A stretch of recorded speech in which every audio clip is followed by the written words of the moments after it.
Mga kapuso, kabaguhan sa traffic scheme sa South District giimplementar sugod karong adlaw o gilauman nga makatabang kini pag-alibyo sa nagpagabugat nga dagan sa trafiko sa South Coastal Road.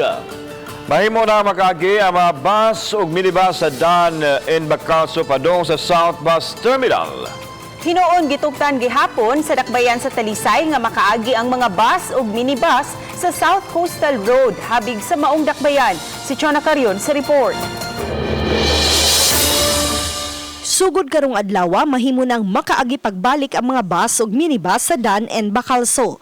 Kini may gipahibaw ni Joy Tumulak, ang head sa City of Talisay Traffic Operations Development Authority kon City Toda. Hinuon kaganiha sa pagsubay sa RTV Balitang Bisdak Team sa Dan and Bacalso, makita ang mga bus pa lang ang sagad nangagi sa dapit. Hinuon mato ni Tumulak nga mahimo man gihapong makaagi ang mga bus ug minibus sa Cebu South Coastal Road. Naobserbahan hinuon ni Tumulak nga ni-minus gyud ang volume sa mga sakyanan sa Cebu South Coastal Road kaganihang buntag. Ang Talisay andam gihapon sa pagdawat sa mga bus ug minibus nga musud gihapon sa Cebu South Coastal Road.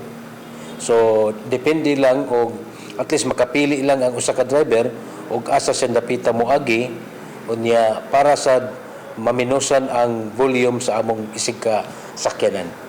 Nasayran nga temporaryong wag gipaagi sa N. Bacalso Avenue ang mga bus ug minibus samtang gitukod ang underpass sa barangay Mambaling. Uban ni Rinanti Quiñones, Chona Carion, Balitang Bisdak.